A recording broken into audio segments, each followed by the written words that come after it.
Сәлем баршаңызға, сіздермен Сәндігүл. Сіздерге бүгін жалпы осы жемістерді қалай кептіру керек, және де қыста қалай сақтауға болады, ұзақ сақтауға болатын әдістерін айтатын боламын, өзімнің құпия әдістерімді, және де осындай алмаларды қалай дұрыс кептіру керек, және қалай жасау керектігі туралы барлығын видео айтатын боламын. Видеоны соңына дейін көріңіздер, және де менің каналыма тіркеліп, қоңырау батырмасын басып қойыңыздар. Кетті.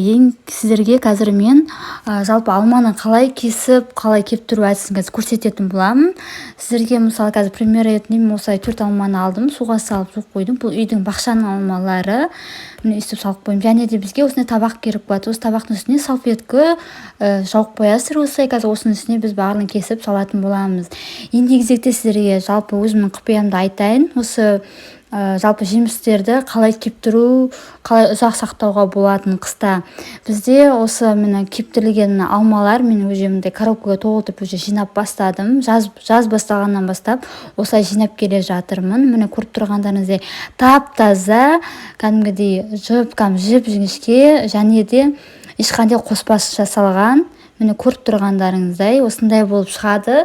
Дәл осы менің әдісіме жасасаңыздар, және де осындай коробкаға сақтаңыздар. Себебі неге? Бұл коробкада ешқандай шірімейді, және де ешқандай суланып, көктемейді.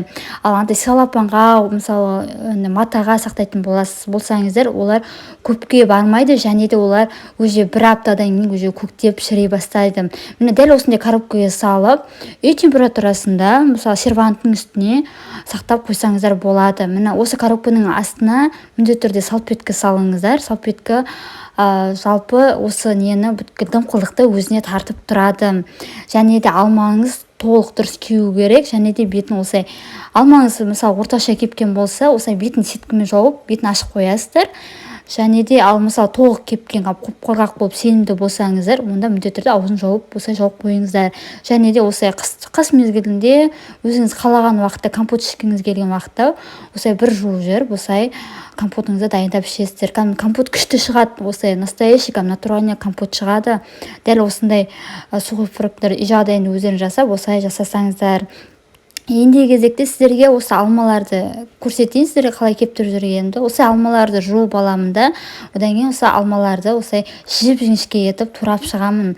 Әртүрлі фигурада шығара берсеңіздер болады. Және де осындай шіріктері болатын болса, оларды алып тастаңыздар. Олар ары қарай дамып өзі шіре береді.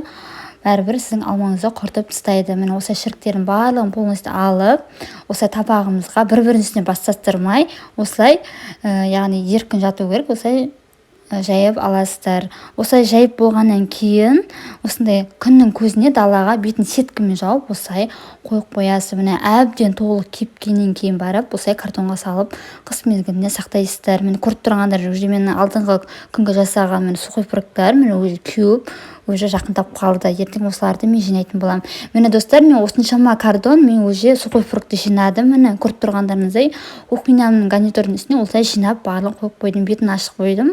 Уақытша ертең алда уақытта бетін жауып тастайтын боламын. Мені достар, осы әдісті жасаңыздар үй жағдайында. Керемет лайфхак, және де керемет бұл енді таптырмас компот десем болады жасауға. Осылай жасап көріңіздер менің әдісімен, және де осы видеоның таралуына өз үлестеріңізді қосып, осы видеоны WhatsApp, Instagram желісіне таратсаңыздар. Алдын ала сіздерге рахмет айтамын. Және де сұрақтарыңыз болса, комментарийға қалдырыңыздар, мен міндетті түрде жауап беремін. Сау болыңыздар, рахмет, ас болсын.